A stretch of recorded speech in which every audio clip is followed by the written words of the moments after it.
Tenny and her daughter Dora sat quietly in a busy restaurant waiting for their food. The place was one of the most popular spots in the neighborhood. It was small but cozy, with bright yellow walls and a warm smell of spices drifting through the air. Waitresses moved quickly from table to table, carrying trays stacked with steaming bowls and colorful drinks. Dora sat across from her mother, her big brown eyes drifting again and again toward the counter where the waitresses kept going through a swinging wooden door labeled kitchen.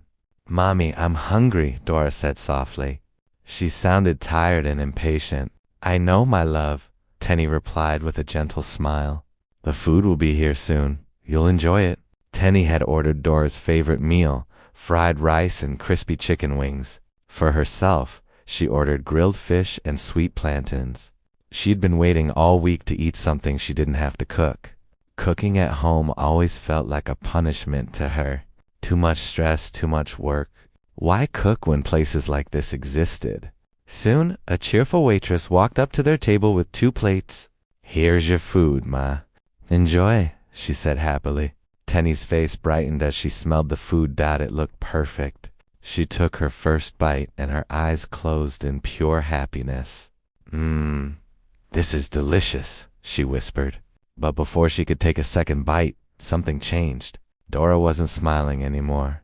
Instead, she wore a tight, uncomfortable frown. "What is it, my darling?" Tenny asked, already worried.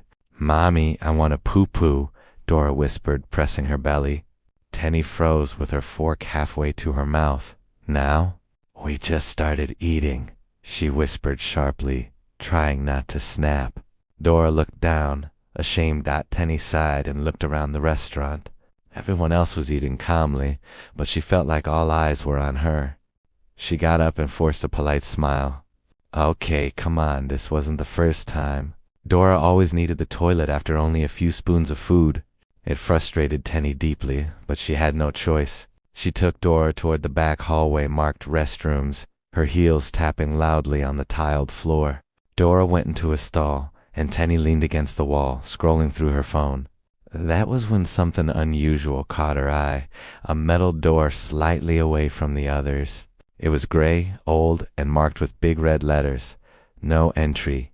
A strange sour smell leaked from behind it. Tenny looked around.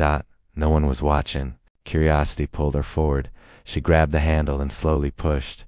Tenny's heart pounded as she hid behind the metal nitrogen monoxide entry door. She held her breath, scared the kitchen workers had seen her. After a few seconds, the hallway became quiet again. She slowly pushed the door open and slipped back into the restroom area. Just then, Dora walked out of the stall with a big smile. "Mommy, I'm done," she said happily. Tenny forced a smile, trying to act normal. "Okay, let's go," she whispered, holding Dora's hand a bit too tight. When they returned to their table, the plates of food were still there, steaming and smelling delicious. But Tenny couldn't bring herself to take even one more bite. All she could think about was the dirty aprons, the rats, the rotten meat, and the workers licking ice in with their fingers. The same food that made her excited a few minutes ago now made her feel sick. The waitress came over. "Ma, is everything okay?" she asked politely. "Yes," Tenny replied quickly. "Please bring the bill." Dora frowned. "Mommy, can I finish my food?" she asked softly. "No, sweetheart," Tenny answered too fast. "We're going home." They paid and stepped outside. The cool evening air hit Tenny's face, and she finally felt like she could breathe again. She took a long, shaky breath, trying to push away the horrible images stuck in her mind. As they drove home, Tenny kept looking at Dora in the rearview mirror. The little girl was already falling asleep. Her tiny lips parted as she snored quietly. Tenny's chest tightened. Dora was always the one suffering stomach pains, late night crying, running to the toilet over and over. The doctor kept saying it was food sensitivity. But today, Tenny finally saw the truth with her own eyes. Her thoughts hit her hard. You failed her. You fed her dirty food. You trusted a place that didn't deserve it. Tenny pulled the car to the side of the road and grabbed her small notebook. With shaking hands, she wrote, "Grocery list. Cooking starts today." When they arrived home, Kim was sitting on the couch watching football. Tenny didn't waste time. Please watch Dora for me, she said firmly. I'll be back soon. Before Kim could ask a single question, she grabbed her handbag and rushed out of the house. She had made up her mind. Tenny walked through the night market with a kind of determination she had never felt before.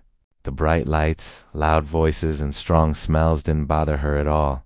She moved from stall to stall, picking up everything she thought she needed. Fresh tomatoes, peppers, onions, rice, fish, meat, oil, and even new cooking spoons. For the first time ever, she bought real ingredients with a plan in her mind. People selling food called out to her, but she ignored them. She wasn't here to buy cooked food anymore. She was here to change her life. By the time she was done, her bags were full and her arms were tired. When she got home, Kim came outside to help her carry everything in. He stared at the bags in surprise. "What is all this?" he asked. Tenny stood tall, her voice steady. "For the house," she said. "I'm going to start cooking today." Kim raised his eyebrows. Tenny never talked like this. He opened his mouth to joke, but when he looked into her eyes, he stopped. Something serious had happened, and he could see it. He nodded slowly. "Okay," he said. "Let me help you." The next morning, Tenny tied a new apron around her waist. The kitchen felt like a battlefield, and she felt like a soldier preparing for war. She washed the beans, chopped onions, and set everything on the stove. Her first meal beans porridge didn't go well. It burned at the bottom, smelled strange, and tasted a little bitter. But she didn't give up. Later that day, she tried jollof rice. She followed a YouTube video, paused it over and over, and wrote down every step. But when she tasted the rice, she almost cried. Too salty. Kim walked in and took a spoonful. He blinked in surprise but tried to hide his reaction. "Well," he said slowly, "at least it's hot." Tenny laughed for the first time that day. Kim wrapped his arm around her shoulder. "It's a start," he said gently. "Every good cook begins somewhere." That night, she practiced cutting vegetables while Kim washed dishes beside her. They made a mess together, but the kitchen felt warm and alive. And Tenny felt something she hadn't felt in a long time, hope. Weeks passed, and Tenny cooked every single day. Some days the food was too oily. Other days it tasted plain, almost like water.